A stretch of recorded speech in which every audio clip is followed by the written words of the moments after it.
बिस्मिल्लाहिर्रहमानिर्रहीम। अवेयरनेस की दुनिया में खुश आमदीद। मेरी तरफ से तमाम व्यूअर्स को अस्सलाम वालेकुम। हमारे चैनल को सब्सक्राइब करें क्योंकि आने वाली हर वीडियो आपको मिलती रहे। जी, आज का हमारा टॉपिक है सास और बहू का रिश्ता।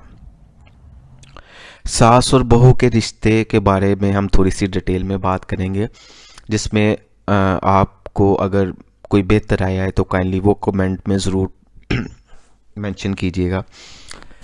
जैसा कि दूसरे रिश्ते बहुत ही अहमियत के हामिल हैं, मियाँ बीवी का, बहन भाई का, बाप बेटे का, इसी तरह सास और बहू का रिश्ता भी एक बहुत ही अहमियत का हामिल है।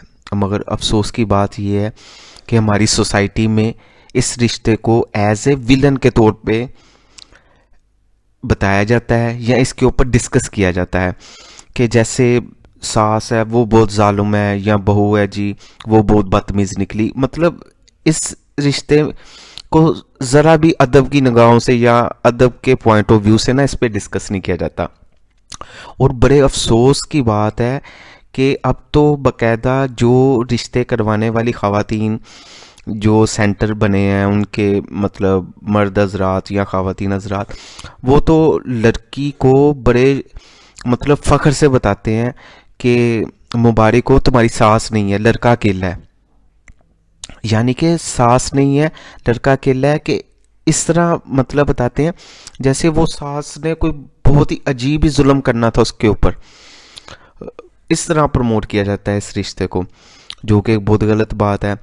अब कुछ ऐसी बातें हैं जिनको मतलब सास को भी अब इस पॉइंट ऑफ व्यू से सोचना चाहिए कि जिस तरह मेरी बेटी है उसी तरह मेरी बहू भी है, और बहू को भी इस पॉइंट ऑफ व्यू से सोचना चाहिए कि जिस तरह मेरी माँ है जिसको मैं घर को छोड़ के आके अपने नए घर में आई हूँ, तो अगर मैं इस सास को भी माँ का दर्जा दे दूँ तो इसमें कोई फ़र्क नहीं पड़ता।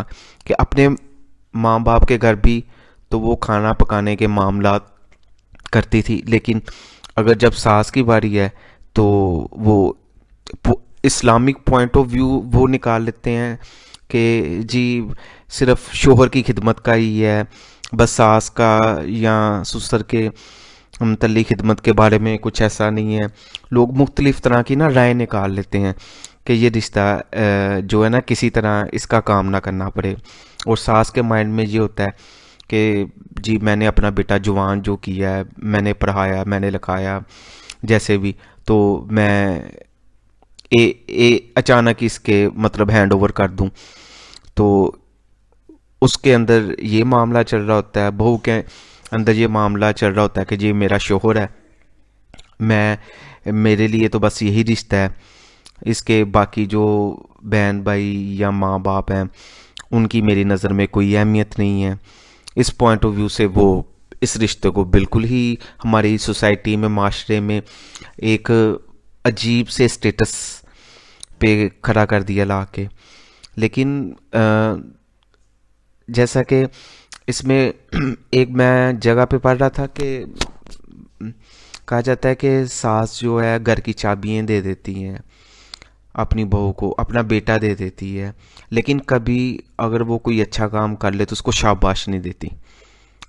अगर एक सास अपनी बेटी की तरह ही बहू को समझे और उसके अच्छा काम करने पर उसे शाबाश दे, तो बहू के दिल में भी उसके लिए रिस्पेक्ट पैदा होगी और वो खुशी खुशी उसके काम करेगी, जो कि घर के मतलब खाना पकाना या कपड़े धोना, बर्तन धोना, इससे रिलेटेड। और तो कोई सास ऐसी नहीं है कि जो अपनी बहू को के जाओ तुम कमा के लाओ और मैंने खाना है। यहाँ तो इस तरह के पॉइंट चलते हो ना, तो फिर इस तरह चलता है।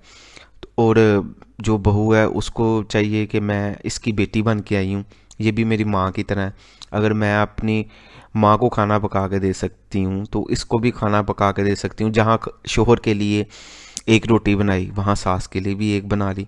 इसमें तो मतलब कोई ऐसा इशू नहीं है कि उसकी रोटी के लिए कोई अलग अलग ही किसी किस्म की जद्दोजहद करनी पड़ेगी। लेकिन हमें इस्लाम मिलजुल के रहने का सबक देता है, और बीइंग ए मुस्लिम हमें मिलजुल के एक दूसरे का साथ करके रहना चाहिए। और ये जो एक रिश्ता है तकरीबन शादी के बाद कोई 10-15 साल मैक्सिमम जो होते हैं सास के साथ बहू ने रहना होता है।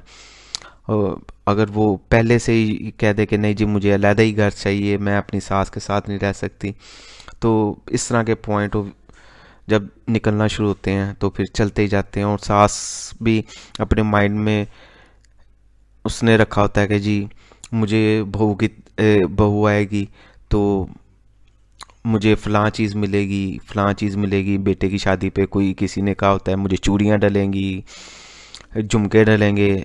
वो हालात के इस जिस तरह के आजकल हालात हैं वो लड़की के वालिदैन अफोर्ड नहीं कर पाते।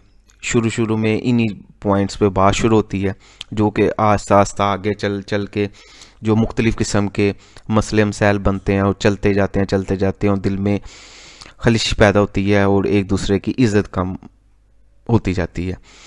तो मेरी रिक्वेस्ट है इन दोनों रिश्तों से कि अगर ये एक दूसरे को इज़्ज़त दें और एक दूसरे की कदर करें तो बहू को एक माँ मिल सकती है, जो कि सास है वो उसके माँ के रूप में आ सकती है, और सास को बहू जो है वो बेटी के रूप में मिल सकती है।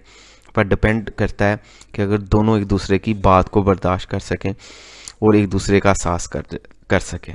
नाज़रीन हमें इजाज़त दें, इंशाल्लाह मिलते हैं नेक्स्ट वीडियो में।